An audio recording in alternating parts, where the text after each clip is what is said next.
I want to introduce to you something that I call wordcasting, which is something that I've been unaware for most of my life, but is actually very, very crucial, which is basically how the words you use, both when you speak and when you think to yourself, how these words actually determine not just your inner state and your emotions, but also literally the events that happen in your life, whether they work out and there's something positive or they go wrong and it's something negative. Because life, at the end of the day, it is a matter of perspective, perception, and narratives. And when you go about your life and all these stories that you're telling yourself, or when you speak with other people, how you convey your own perceptions and the events that happen day to day, if you do it in a positive manner, that creates a self-reinforcing cycle of things going better for you.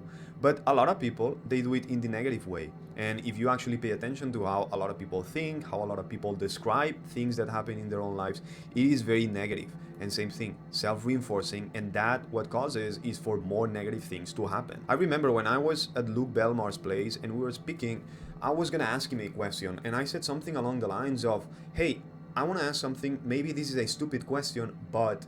And he stopped me right there and he's like, don't say that. Don't say it's a stupid question. First of all, it brings nothing to the table. Like, what's the value within that? You're not conveying anything relevant. Second of all, you're labeling either yourself or something you're doing, you're saying as stupid. Do not do that to yourself. Like, don't call anything that you do or anything that comes from you stupid. And for sure, it is something that I had heard before, but within that context, it really stuck with me. And I started to think about that a lot. And that's when I started to research all of these things that I'm talking about right now. And now I do it with everything and everyone. Sometimes I'm at the gym and someone will say something along the lines of, oh, I'm too tired, right? And I'm training with them and they say, I'm too tired.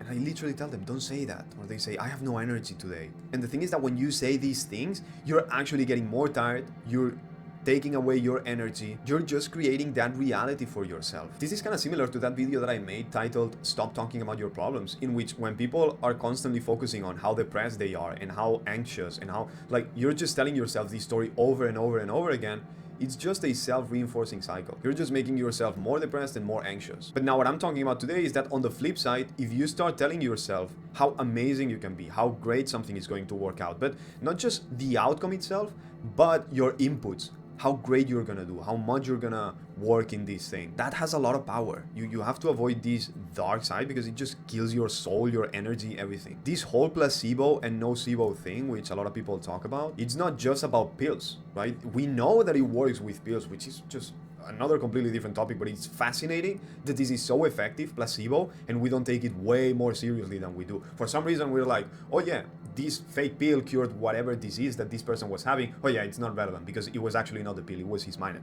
But we should look at it the completely opposite way. It's like this thing that actually does nothing, it cured him. Like, we should be taking placebo way more seriously than we do. So that's the thing. And it's not just with pills, it's with everything. You can turn any single thing in your life into a fake placebo pill by having these narratives, by thinking to yourself like, this is gonna work, this is gonna cure me, this is gonna happen the way I want it to happen. Use the right words and you can mold your own experience in life. This is why I call it wordcasting. Like if you were a spellcaster, but instead of using magic spells, what you're using are magic words. And it took me many years in life to realize that success, for example in business, it is just all about mindset, beliefs, and identity. And at the beginning, I was always focused on the technicalities of it, because when I bought all these online courses or books, first chapter was mindset, first module, the first video was like mindset. And I always thought to myself, like, why do we have to talk about this? I just want to know the tactics, how do I run Facebook ads, all of those things. But eventually I realized that this is why, because all the technicalities, if you have these, it will fall into place. You will figure it out. But if you have all the technicalities, all the techniques, all these strategies, everything, but you don't have these, it ain't gonna work. And the way you can craft the mindset, beliefs, and identity is with this thing that we just talked about. And to remind myself, this is something that I like to call brainwashing yourself into greatness. That's what you gotta do. You have to brainwash yourself into greatness 24/7 by paying attention to how you speak and how you think. It takes time to master this, but it is one of the most important things you can work on, because you've been operating the way you've been operating for years.